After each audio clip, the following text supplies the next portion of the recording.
You know, I've recently had a fascination, as I am often wont to do. See, I thought I knew a lot about dragons, or at least got the general ideas of them down, but recent reports have had me scratching my head, and have had me questioning, basically everything about my knowledge. Or rather, the limits of my knowledge, just how far things can get out there. I'm speaking of a new species of dragon that we have recently discovered, but it in no way fits what we know as dragons. But let me take you back in time for a quick second. See, a while ago there were reports from sailors of a large, wingless but still flying creature from the far north. And because of that, many, including myself, feared that another hive of dwellers had been spotted. Well, actually, quite a lot of my fellow scholars claimed he was lying, but I always have to check out these sorts of things for myself, because if it was dwellers, that would have been a big deal. Luckily it wasn't dwellers, but I've only just now gotten back from my journey, hence why my cloak is all tattered and I have a tan now. But I have to share with you all the things I have recently learned, because this new species of dragon, now being dubbed the Nimblewyrm, is fascinating. Here, hold these parchments for a second. Now, they stand apart drastically, not just because of their wingless nature, which I will actually get into detail on how they actually fly later, but also they are far different personality and intelligence-wise. And just to empathize how different they are with one quick sentence, while many dragons live in packs and have different instincts, the Nimblewyrm's nature could more closely be tied to that of a society than anything you would naturally find in the wild, i.e., they're closer to us humans than they are other dragons. See, many ancient, powerful, and old dragons can gain the trait to actually communicate with people, sometimes said to be speaking, although from the accounts I have read and heard, it almost sounds more like a form of telepathy than actual speech. But the Nimblewyrms seem to develop this trait a lot more, to the point where it goes from a unique anomaly to just a rare trait. Something that most of them still won't have, but enough to where you could reasonably encounter one, especially if you're looking for it. But what makes this important to point out is that Nimblewyrms travel and live in small numbers, almost tiny compared to other dragons, but they still form communities.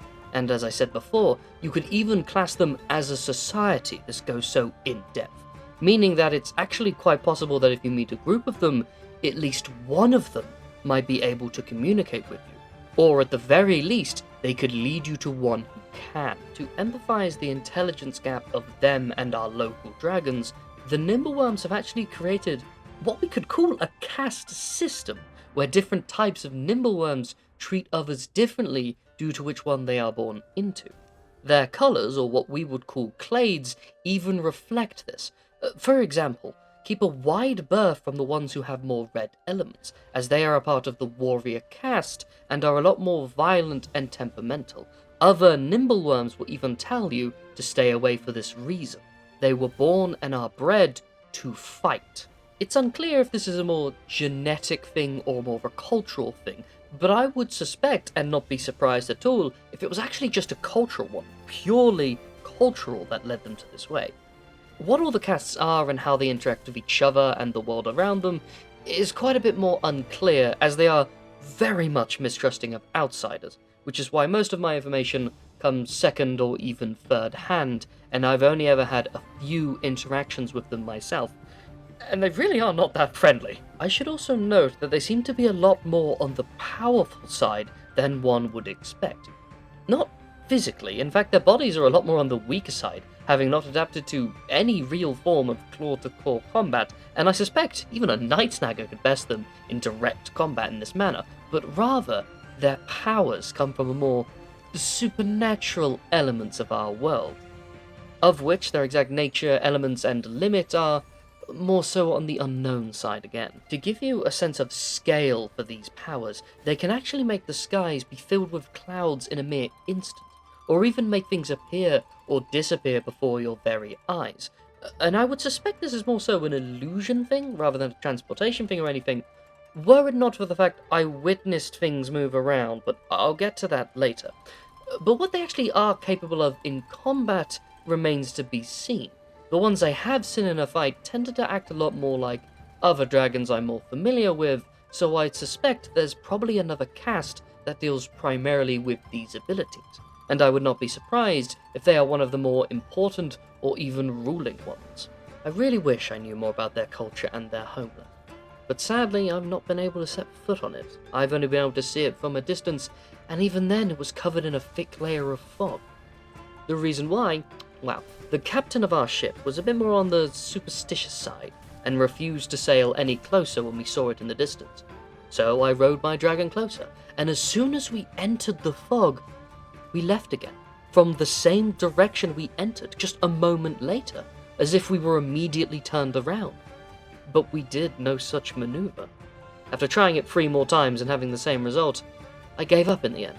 But what I did see when I was trying to enter the fog was what looked like buildings of a unique and vastly different style to the ones in which I know, which actually quite surprised me, for as far as I'm aware, there are no humans in their lands, or at least none anymore, which begs the question, who built them? Perhaps when the dragons took over these lands, they eradicated its original inhabitants, but I would find that hard to believe since, while some of them can be, most of them don't have such a violent nature, and the ones that are quite violent seem to follow orders from those above them. There's a chance the dragons themselves built them, but given the size and scale of these buildings, I see no reason for them to do something that they themselves couldn't use. Or maybe there are people, and the dragons are just some way guardians of these people, and so take care of all things that they would need, and so they just don't leave the buildings anymore. But in truth, I suspect there is a lot more tragedy to this tale. See, the places they are the most protective of, and let none near, tend to be the ones with more of these buildings. But they are also the most overgrown. My theory, and this is just my theory, so bear with me for a second, is that long ago they lived among these people, and for whatever reason, they have been lost.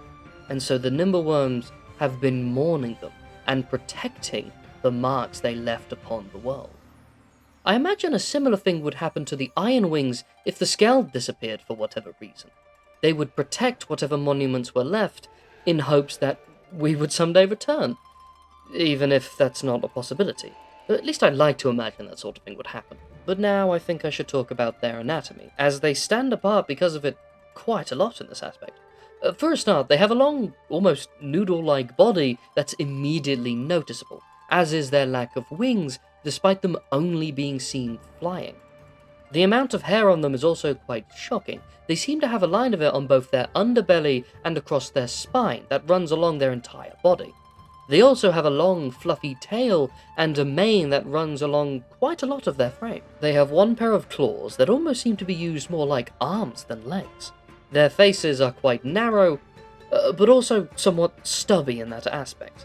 They also have a small group of horns that almost resemble antlers, and their teeth are quite jagged and mismatched, with one pair at the back shooting out almost like tusks.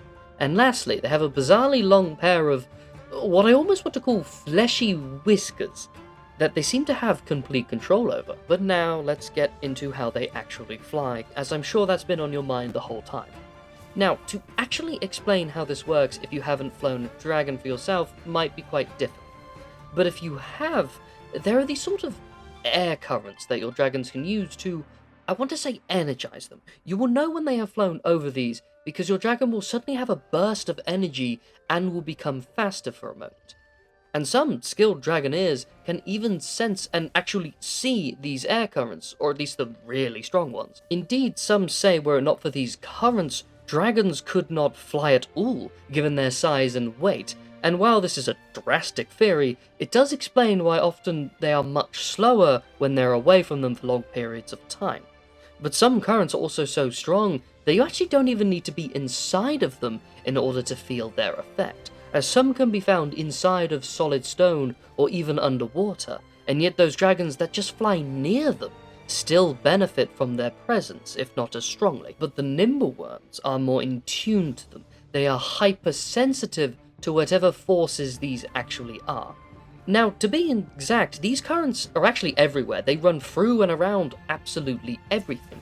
It's just that they're so weak, most dragons can't actually use them, and they have a minimal effect to the world around them. They're, in all intents and purposes, completely useless and you couldn't even notice them. But to the hypersensitive Nimblewyrms, this is their only way of moving. And this also explains two things about them. The first being that they are always moving, even if only slightly, or maybe going back and forth in order to maintain this current. And the second is just the way they move. See, they're very snake-like in their movements. They flow like a wave or a ripple in water.